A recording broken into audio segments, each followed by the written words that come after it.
Obtaining a realistic and complete assessment of a grid's hosting capacity involves navigating several technical and data-driven hurdles. My name is Renag Puyan. I'm a power engineer at ETAP in the Optimization and AI department. Today, I am going to introduce the ETAP feeder hosting capacity module to provide a more accurate and practical evaluation of hosting capacity in modern distribution systems. Here is a quick overview of what I will be covering in this presentation. First, I will start with a brief introduction to ETAP feeder hosting capacity and why it is becoming increasingly important with the rise in the use of distributed energy resources. Next, we will consider the key challenges faced by engineers, particularly when integrating high levels of distributed energy resources, also referred to as DERs, into existing distribution systems.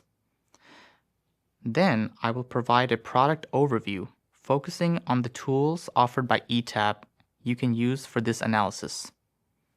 After that, we will take a look at the detailed features available in ETAP feeder hosting capacity, such as nodal hosting capacity and the different constraints considered, including voltage, thermal, harmonics, and short circuit limits. I will also present the analysis results, highlighting how each constraint impacts the overall hosting capacity. Lastly, we will summarize the key findings and takeaways. The first question you may be asking is, what is a feeder hosting capacity study? Let me ask you, how much solar or PV can we add to the grid or residential building before it starts causing problems? That question is what feeder hosting capacity helps answer. Feeder hosting capacity is used to evaluate how much distributed energy, such as solar photovoltaic systems, can be safely integrated into a distribution network. Traditionally, distribution feeders were designed for one-way power flow, moving electricity from the utility substation to the end consumer. However, with the increasing adoption of distributed energy resources, power can flow in multiple directions. Let us take a look at some of the technical challenges that come with incorporating DERs. In feeder hosting capacity studies, there are several key technical constraints that limit how much distributed energy can be integrated into a feeder.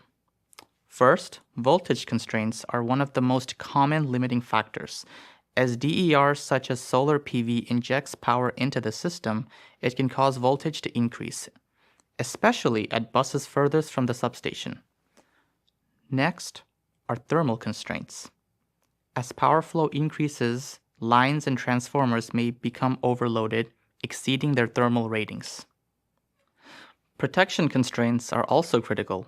During faults, high peak currents create mechanical forces on bus bars, and exceeding these limits can physically damage the equipment. This is also known as bus bracing constraint. In addition, protective devices such as breakers have interrupting ratings. If the fault current exceeds these ratings, the device may not be able to safely clear the fault. Finally, harmonic constraints must be considered. Inverter-based DERs introduces harmonics, and voltage distortion must be kept below acceptable limits according to IEEE 519 standard. Each of these constraints can independently limit hosting capacity, and in many cases, the most restrictive one determines the final allowable DER penetration. Ultimately, hosting capacity is defined by the most limiting constraint, whether it is voltage, thermal, fault-related, or power quality. Let me demonstrate an example of voltage violation. Here, I am showing a simple example of voltage behavior using the IEEE 123 bus system with PV arrays randomly placed across the system. The random placement of PV arrays results in a voltage violation where the bus voltage exceeds 105%. If you look closer, the voltage at bus 197 and 451 are above 105% respectively. The violation can be resolved by adjusting the placement of the PV arrays. The PVs on buses 197 and 98 are de-energized, and instead, the PVs on bus 47, 51, and 135 are active. Now, as you can see, none of the buses in this project have voltage over 105%. However, this was done manually using a trial and error approach. The key issue here is that this method is not reliable. It depends on guesswork, it can be time-consuming, and most importantly, does not guarantee an optimal or maximum hosting capacity. Which is why this motivates the need for feeder hosting capacity analysis, which provides a structured and quantitative way to determine how much DER can be integrated without violating system constraints. There are 3 types of feeder hosting capacity studies. First is nodal hosting capacity. This approach calculates the hosting capacity at each individual bus instead of giving one limit for the entire system. In other words, instead of saying this system or feeder can host 5 megawatt in total, we instead say bus X can host 200 kilowatt, bus Y can host 500 kilowatt, and so on. While doing this, we can analyze the voltage limits at each bus. Later, I will show you multiple ways to view the maximum voltage results.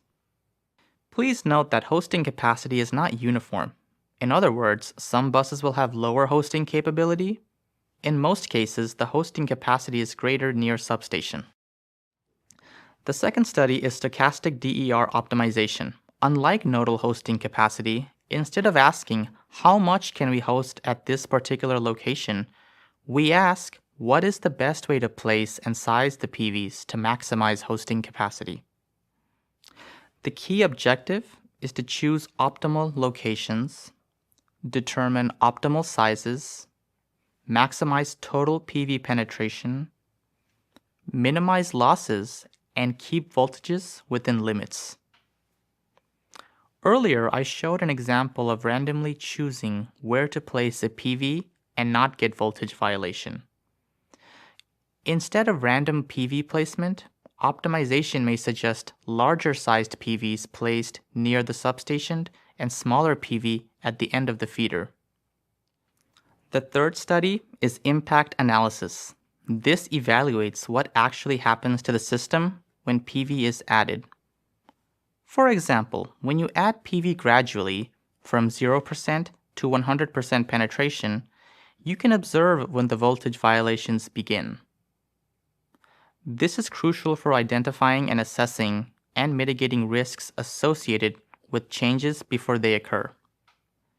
To summarize, nodal hosting capacity lets us know how much PV each bus can handle. This allows us to identify strong and weak locations. DER optimization asks us what's the best way to place PV in order to improve placement and increase capacity. And impact analysis is what happens when the PV is added to understand system behavior. Here is where you can find feeder hosting capacity in the ETAP ribbon bar user interface. As previously noted, ETAP supports 3 study types of feeder hosting capacity analysis. I mentioned earlier nodal, stochastic, and impact study. Overall, incorporating multiple constraints and analysis methods results in a more accurate and practical evaluation of hosting capacity for modern distribution systems. This interface allows users to modify display settings, monitor system alerts, and generate designed Excel reports through the report manager. Additionally, feeder hosting capacity will create and analyze graphical outputs using Plot View and Plot Analyzer, and review normalized results with ETAP's System Manager, also referred to as the FHC Viewer. Consistent with other ETAP studies, users have the ability to adjust element revisions and execute FHC studies. Configuration settings also enable users to designate specific elements as out of service prior to running analyses. Furthermore, study wizards can be utilized to develop tailored FHC scenarios. We will take a closer look at the detailed overview of key features including FHC display settings, the FHC viewer, and the plot analyzer later in this presentation. Let us take a look at the key constraint parameters related to voltage, thermal, protection, and harmonic. For voltage constraints, we can define both minimum and maximum allowable voltage levels. By default, these are set to 95 and 105% respectively, which corresponds to standard operating limits. These limits directly affect hosting capacity. For example, increasing the maximum voltage limit allows more DER to be integrated, since it provides additional headroom before a voltage violation occurs. In addition, there is an option to enforce a minimum power factor constraint. When this is enabled, the hosting capacity results ensure that the PV operates above a specified power factor. Thermal constraints limit the loading of transformers, cables, lines, and busways, with defaults maximum set to 100%. Protection constraints include bus bracing based on peak fault current to protect the mechanical strength of bus bars, and protective device interrupting based on IEC making peak ratings to ensure breakers operate safely. Both defaults are 100%, meaning the devices are operating at their full rated capacity. Harmonic constraints are applied to maintain power quality. Branch currents are limited to 3% THD and bus voltages to 5% THD by default, in accordance with IEEE 519. By understanding the default settings of how each constraint limits DER integration, we can systematically evaluate and maximize feeder hosting capacity. In this demonstration, we compare the results of increasing the maximum voltage constraint from 105% to 106%.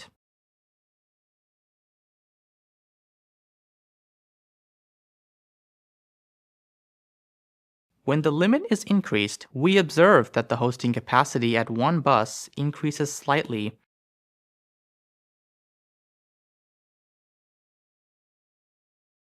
because this particular bus now has more voltage headroom before reaching the maximum limit.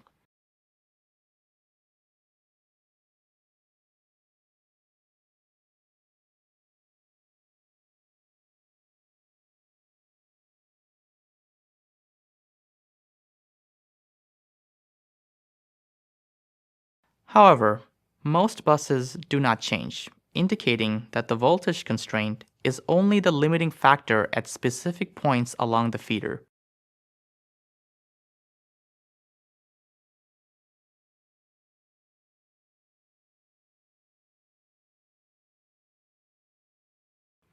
This simple example shows how sensitive DER hosting capacity can be to voltage limits, and why it is important to carefully set these parameters in the study case editor's constraint page. Here is a bus-by-bus comparison of hosting capacity using a bar graph. Each bar represents the hosting capacity and maximum voltage percentage at an individual bus, and we are comparing results for maximum voltage limits of 105% and 106%. As you can see, only one bus shows an increase in hosting capacity when the voltage limit is relaxed. The rest of the buses remain unchanged. This indicates that the voltage constraint was only active at that particular bus, while other buses were likely limited by different constraints such as thermal, protection, or harmonic limits. This highlights an important concept in feeder hosting capacity. The constraints are often location-specific, and increasing a limit like voltage does not uniformly increase hosting capacity across the entire feeder.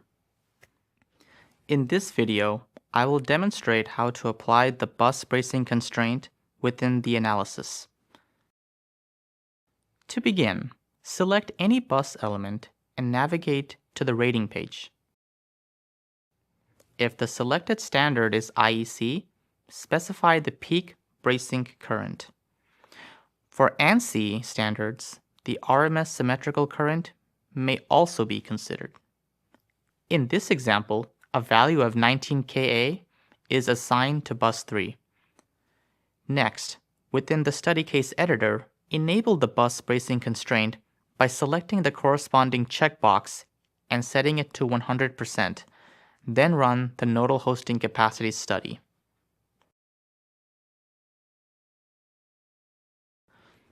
Upon completion, you will observe a reduction in hosting capacity. This outcome is expected because in previous cases, PV capacity was increased until voltage or thermal limits were exceeded without accounting for fault current constraints. As a result, fault current levels may have already surpassed acceptable thresholds, even though they were not explicitly evaluated.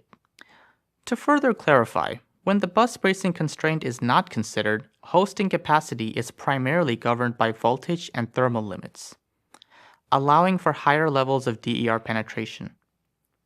However, when the bus bracing limit is concluded, the peak short circuit current becomes an additional limiting factor.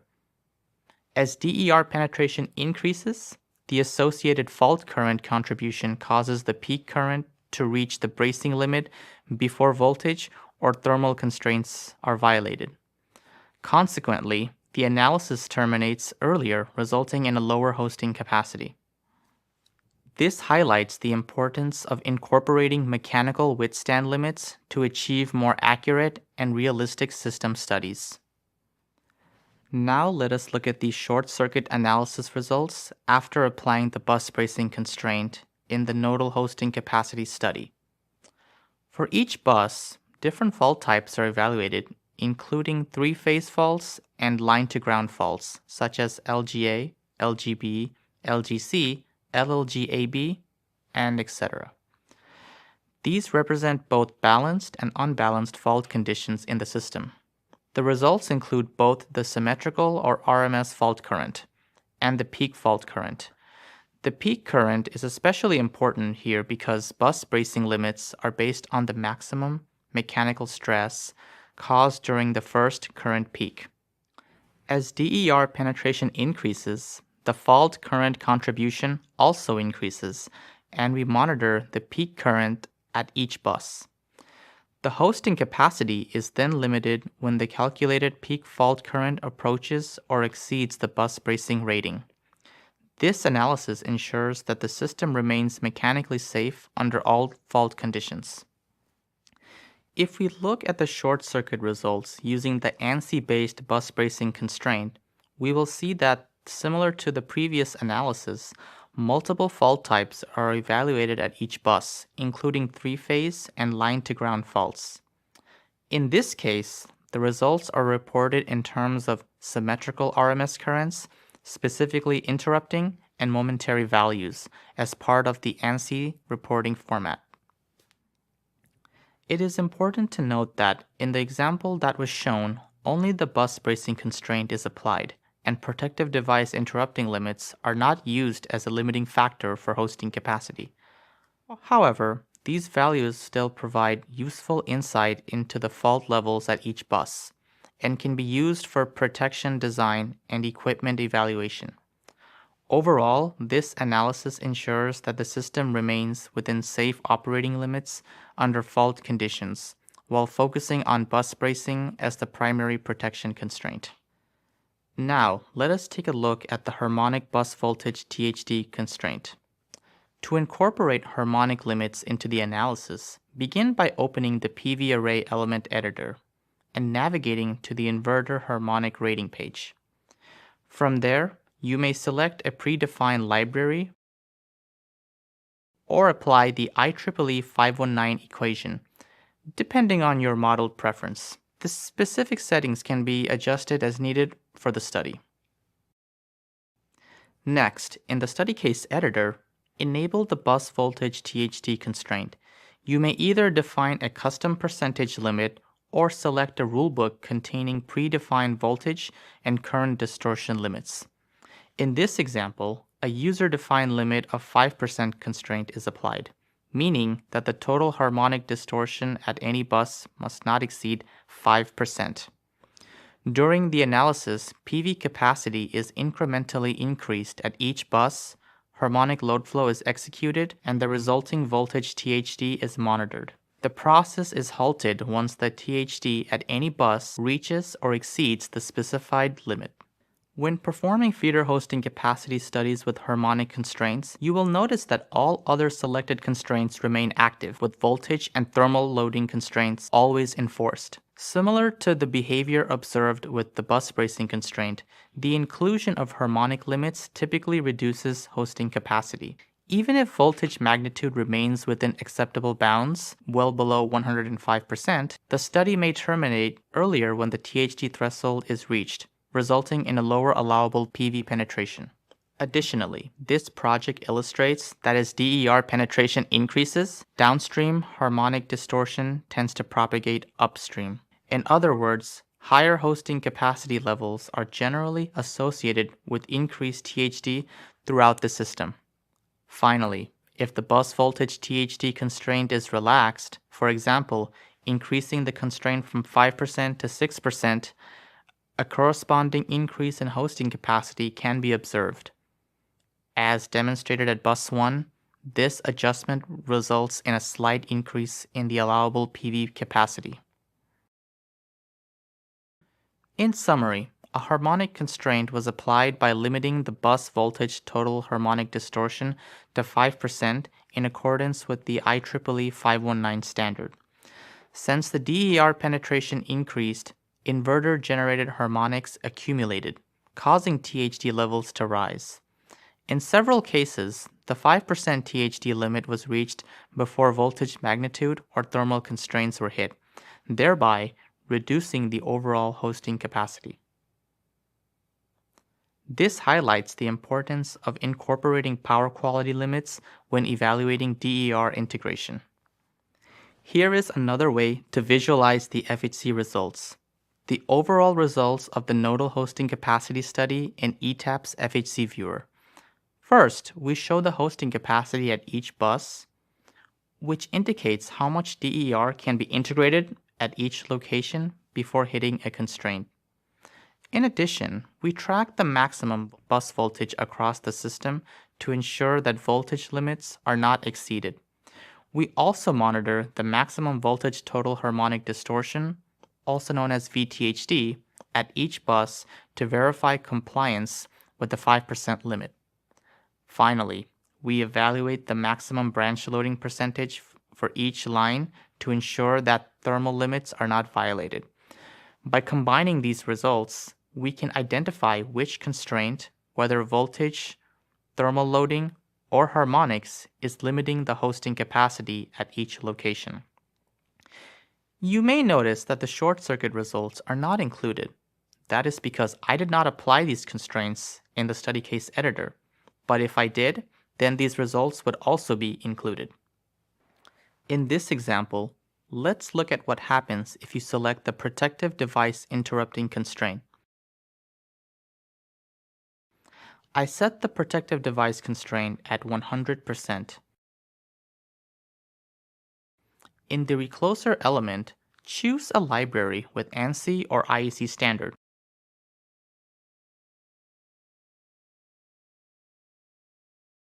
I will set the recloser's making peak rating set to 15 kA. After running the nodal hosting capacity study, we observed that the hosting capacity decreases at one specific bus, while all other buses remain unchanged. This indicates that the protective device constraint is only active at that particular location. As DER penetration increases, the fault current contribution causes the peak current seen by the recloser to approach its 15 kA limit.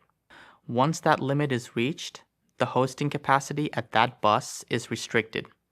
Even though other constraints such as voltage or thermal limits may still be within acceptable ranges, at the remaining buses, the protection constraint is not the limiting factor, so their hosting capacity remains unchanged.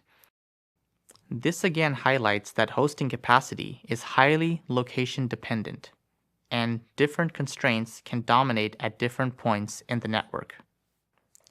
Before moving on, I would like to show an example of a nodal hosting capacity study with every constraint parameter enabled. The bar graph shows multiple results at each bus, including the hosting capacity, maximum voltage, maximum short circuit current, and maximum total harmonic distortion.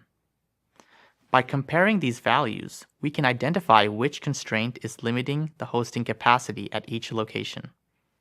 For example, one bus may be voltage limited while another may be constrained by protection or harmonic limits. This highlights the interaction between different constraints and shows that hosting capacity is not determined by a single factor, but by whichever constraint is most restrictive at a given bus. Overall, this provides a more realistic and complete assessment of how much DER can be integrated into the system. Now let's take a look at the results of a DER stochastic optimization study with the maximum voltage constraint set to 104%.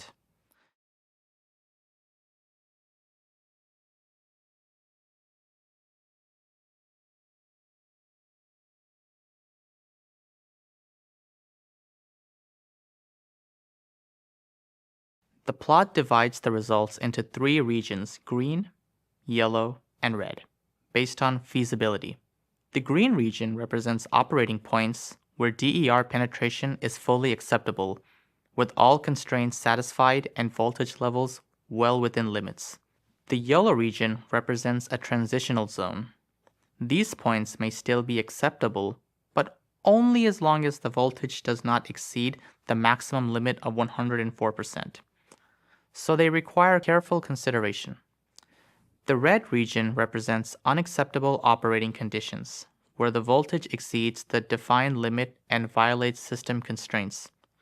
This type of visualization is useful because it clearly shows the boundary between safe and unsafe DER integration, helping engineers make informed decisions about how much DER can be added without causing violations.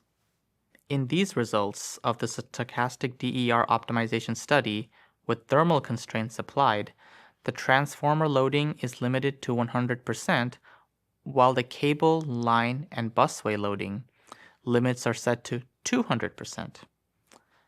The maximum voltage constraint is still maintained at 104%.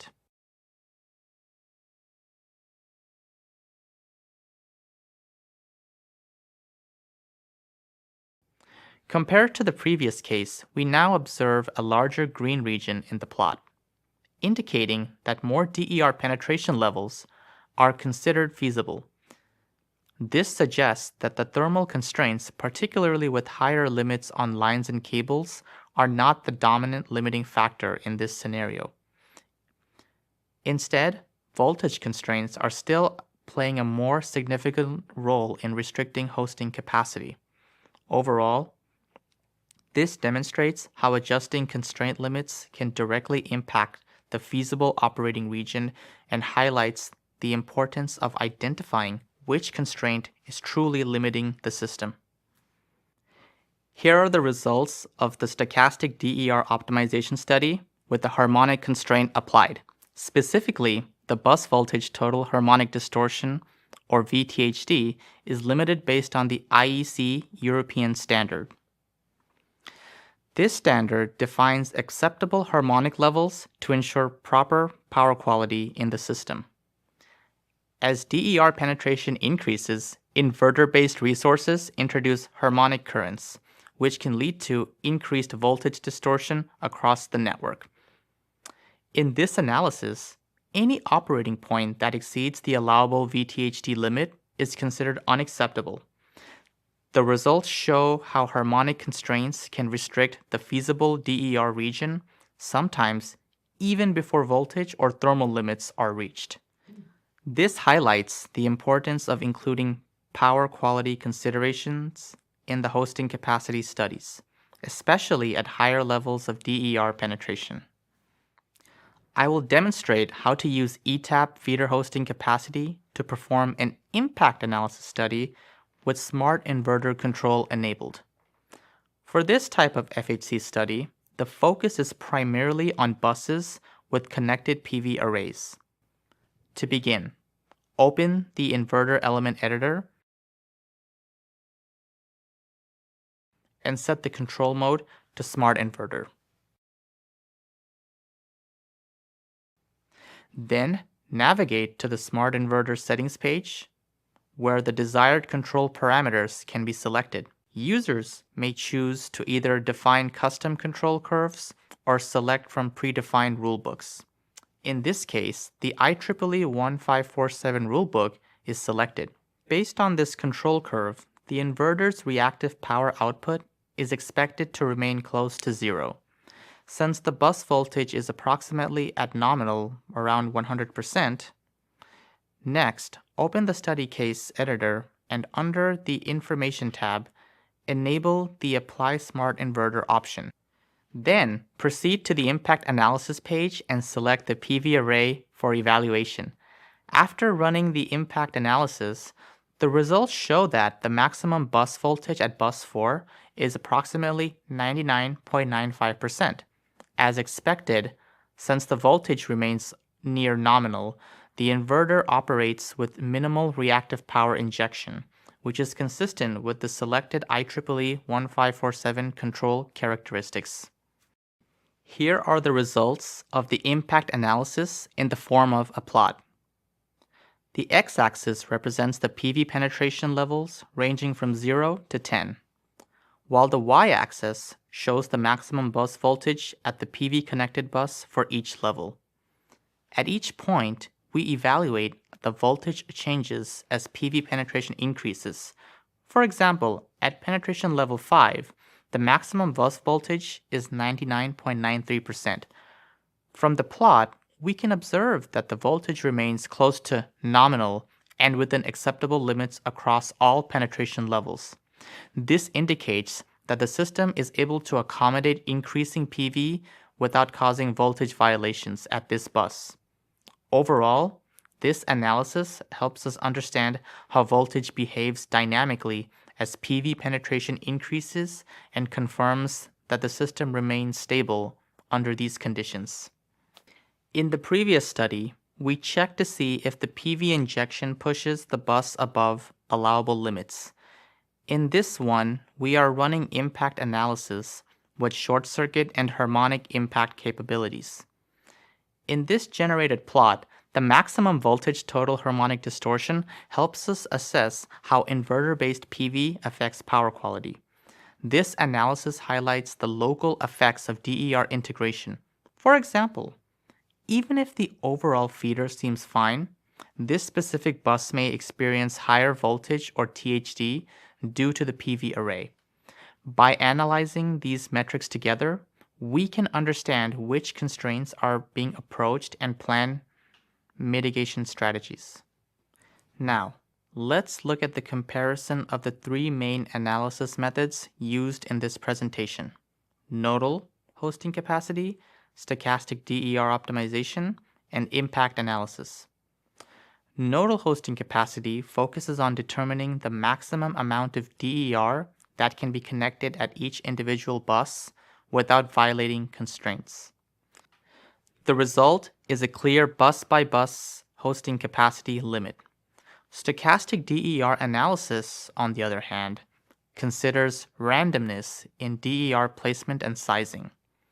It generates feasible operating regions typically shown as green, yellow, and red zones, helping us understand the range of acceptable DER configurations under uncertainty.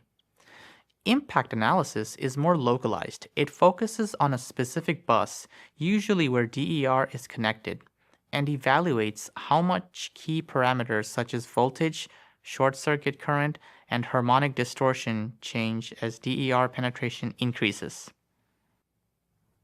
In summary, nodal hosting capacity tells us the maximum limits, stochastic analysis shows us the feasible operating space, and impact analysis provides detailed insight into system behavior at a specific location. One key takeaway is that hosting capacity is highly dependent on both location and the active constraint at each bus. No single constraint dominates across the entire system. Additionally, the use of smart inverter control demonstrated improved voltage regulation and the potential to increase DER integration without violating system limits. Overall, incorporating multiple constraints and analysis methods results in a more accurate and practical evaluation of hosting capacity for modern distribution systems. Let's take a look at what we covered in this presentation. You learned about the complexities of performing a thorough study of DER integration into existing distribution systems. You got an introduction to ETAP feeder hosting capacity, looking at the detailed features available in ETAP feeder hosting capacity and their unique benefits, such as nodal hosting capacity and the different constraints considered, including voltage, thermal, harmonics, and short circuit limits. And then we looked at how ETAP FHC presents the analysis results, highlighting how each constraint impacts the overall hosting capacity. As you discovered, incorporating PV arrays into existing feeders presents several challenges, including overvoltage, backflow, thermal overloading, protection miscoordination, and increased harmonic distortion. Using ETAP feeder hosting capacity advances the understanding of DER integrations with the ability to study in full detail the optimal amount and placement of PV installations. Thank you for your time. I hope this presentation provided you with a better understanding of how to use ETAP to study feeder hosting capacity and its importance. Please do not hesitate to contact us for more information.